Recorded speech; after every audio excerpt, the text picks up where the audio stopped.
देहरादून से बड़ी खबर है। देहरादून में भाजपा की अहम बैठक हुई। आगामी चुनावी कार्यक्रमों को लेकर ये चर्चा, निकाय चुनाव 2023 और लोकसभा चुनाव 2024 को लेकर ये मंथन। प्रदेश प्रभारी दुष्यंत गौतम भी बैठक में मौजूद। देहरादून में भाजपा की बैठक शुरू हो गई है, ये जानकारी है, चल रही है ये बैठक। इस मीटिंग में प्रदेश प्रभारी दुष्यंत गौतम की मौजूदगी है।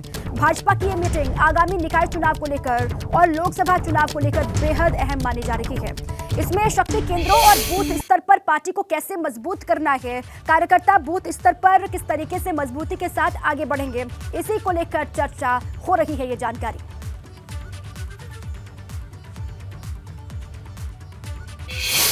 प्रबंधन का विषय है। महामहिम राष्ट्रपति जी का अभिभाषण शक्ति केंद्र ले जाना, उस विषय को चर्चा होगी।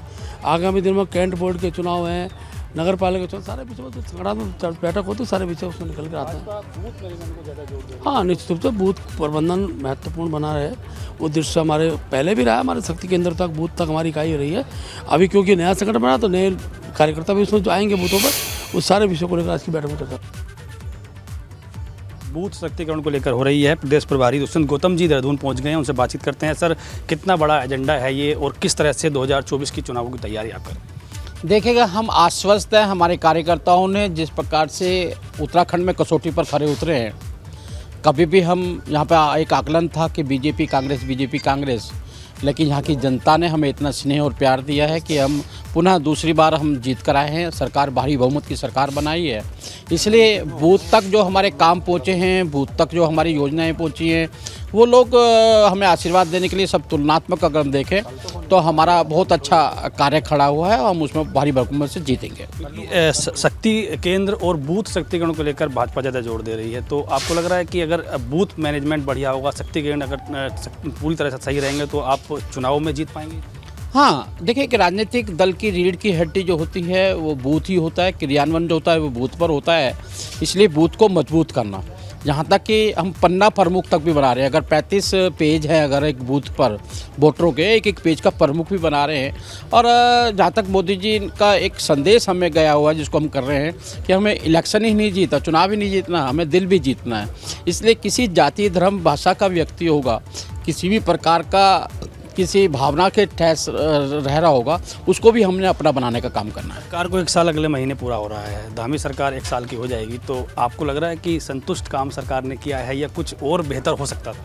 मुझे लगता है कि बहुत अच्छा काम किया है, हम उससे संतुष्ट हैं और बेहतर की कोई सीमा नहीं है।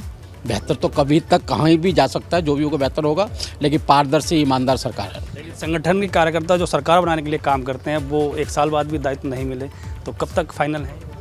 नहीं, 1 साल के बाद नहीं मिले नहीं होगा, 1 साल के अंदर ही मिल जाएंगे।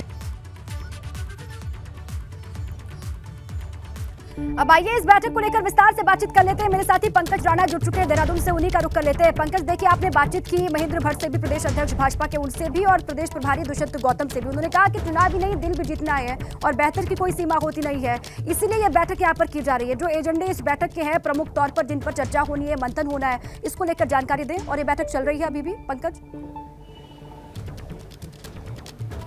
बिल्कुल दीपा, मेरे पीछे जो भवन नज़र आ रहा है, इसी में भाजपा की ये बूथ मैनेजमेंट की बैठक चल रही है। इसमें प्रदेश प्रभारी और भाजपा के जो प्रदेश अध्यक्ष हैं महेंद्र भट्ट मौजूद हैं, और राज्यसभा सांसद हैं सरोज पांडे, वो इस बैठक में आई हैं।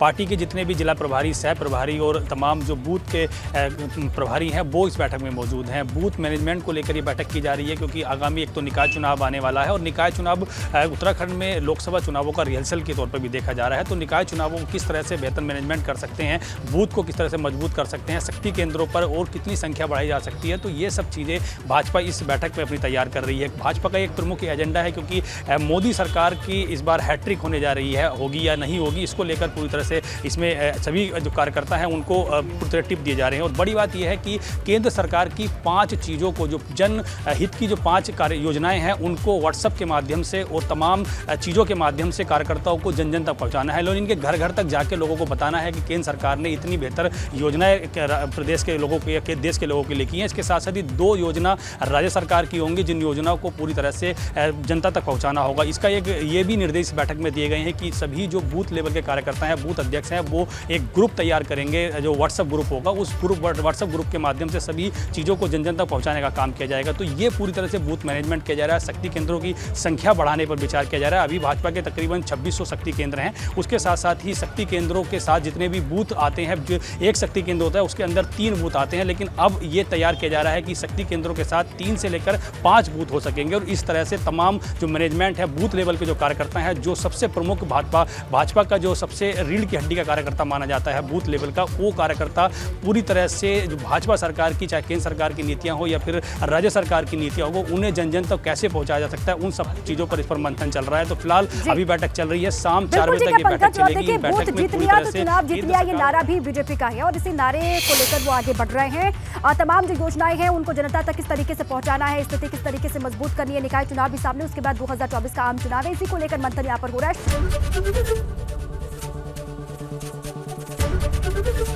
एबीपी गंगा, खबर आपकी, जुबान आपकी।